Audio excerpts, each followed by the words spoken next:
everyone. This is Pramod Solanki again, and happy to be connecting with you all.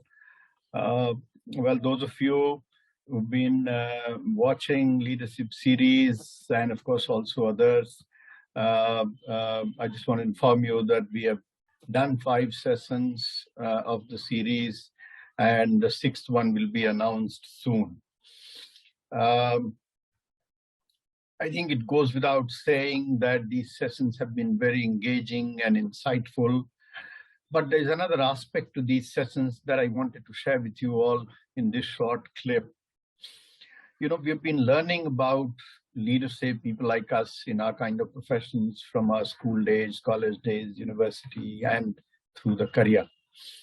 But, you know, engaging on the subject of leadership with people who, if I may say, personify leadership is a different kind of experience.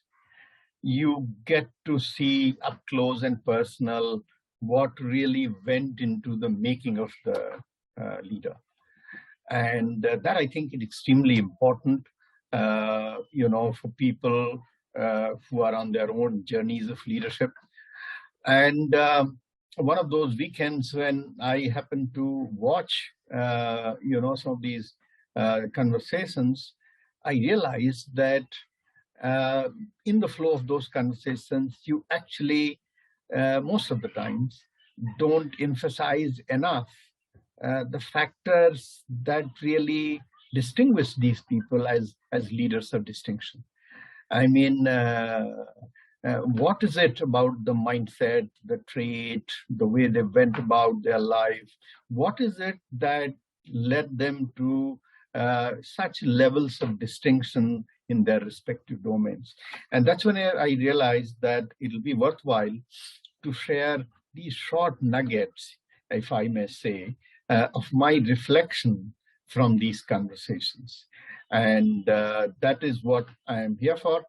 And I propose to do these short clips on my reflections on these conversations for each of the guests that I have had in this platform.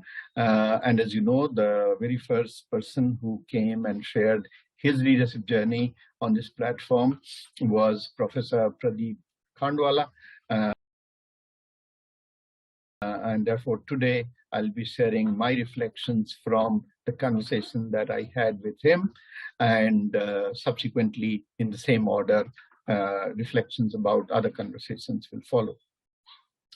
So those of you who have watched, and also those who have not, you know, the conversation, the first person was Professor Pradeep Khandwala, former director of Indian Institute of Management, Ahmedabad, and of course, a globally recognized expert on management excellence, management thought.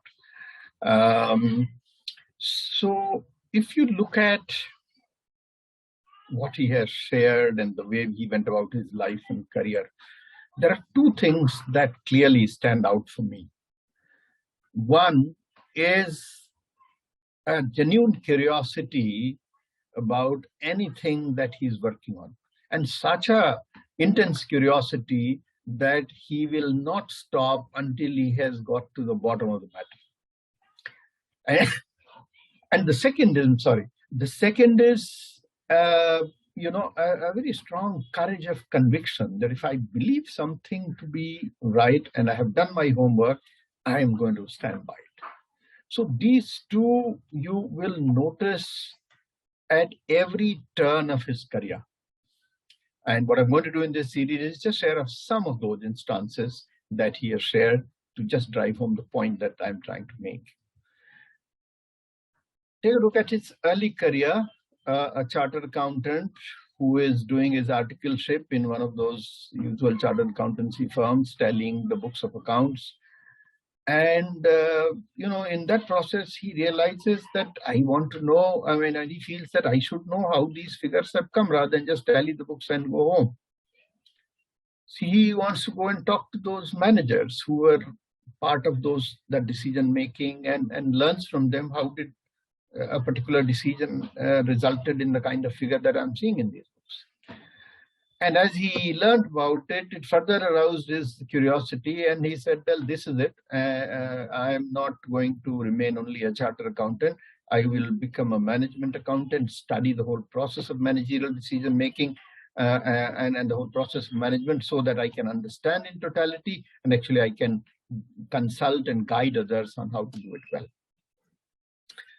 That thinking in his mind leads to a decision that I'll do my MBA.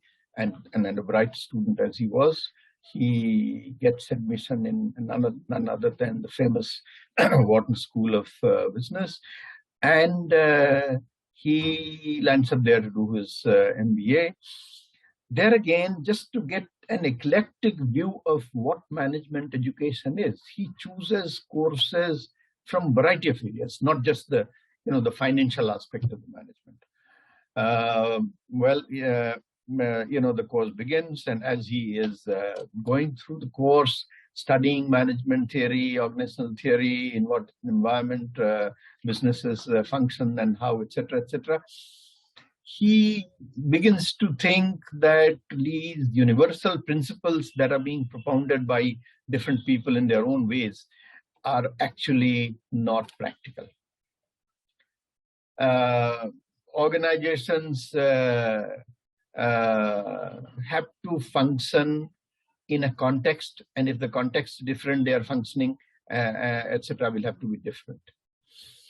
And it is at a time when he's a student. Most of us, when we are students, we find something in the textbook, we think this is it, and learn it and do your exam. But he thought about it differently. Fortunately, he also had a professor who encouraged this kind of thinking and original thinking. And a little bit of, in that process, he came across the work of the famous economist and Nobel laureate, Herbert Simon, who, besides the economics of it, he had also spoken how businesses decide, how they organize themselves, how they allocate resources, etc., etc. And that kind of caught his interest, and then he pursued that, completed his, MBA program from there. But by then he had decided that, this is the field that I want to pursue. Understand how organizations actually function and various other aspects of the organization. And that made him decide that he will do his PhD in this area. Now, again, the kind of, work he was doing, it was not at all difficult possibly for him, or maybe it was, but he was chosen by one of the most prestigious Ford Foundation Fellowship in the US. And he also got admitted for his PhD in Harvard University. But then he was keen to pursue a certain line of work. And when one of his prof told him that if this is the work and line that you want to pursue, then the place to go is where Herbert Simon and others are currently working. And he decides that, all right, Harvard admission is fine, but I think since this is my interest, I will go to Carnegie Mellon, where Herbert Simon and others were working. That time it was called Carnegie Tech. He lands up there for his PhD, studies these things, contingency, thought on management, on organization, further deepens his interest there. He continues to work, studies, other associated things there, like strategic choice, synergy, etc., allied areas, and really becomes a devoted contingency thinker in management. And after completing his PhD, he goes to McGill to teach. And around that time, all the studies that he has done, he puts together a book called Design of Organizations, which is a comprehensive 700-page book that actually presents the current thinking on management and organizations. And this book is seen as so valuable in terms of management thought that immediately it becomes a textbook and for the PhD scholars in universities across the world. So, because of the curiosity to really get to the bottom of things, because of the dogged pursuit of what is he curious about and he really wants to understand, you see that the very first book becomes a globally celebrated work.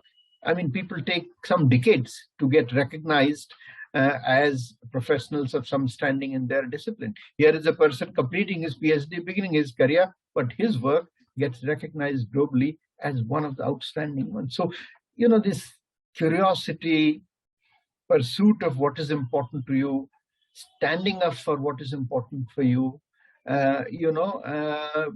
these things can make a world of difference to where a person can reach in his leadership journey.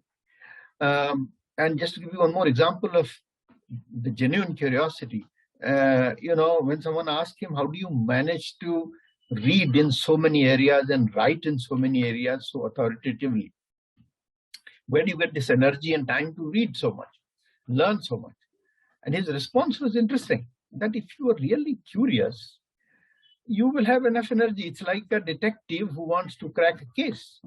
So if you have got a clue, you chase it, you follow it, get another clue, chase it until you have cracked the case.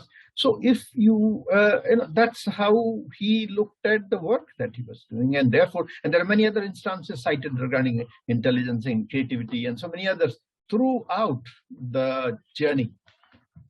Curiosity to learn what the whole thing is about, and a dogged pursuit to get to the bottom of the matter, until you are reasonably reassured that this is it. So I think it's an outstanding example of what this curiosity to learn and courage of conviction to pursue what you think is right can do. Professor Khandwala is a shining example of it. So this is what I wanted to share. I found it extremely valuable, and I hope you find it too. In the subsequent sessions, I will be sharing my reflections on the leadership conversation with other guests who have come on this in the same order. I hope you find them useful. Very soon we'll be announcing the 6th session of leadership series. And until then, take care. Thank you. Bye-bye. Thank you.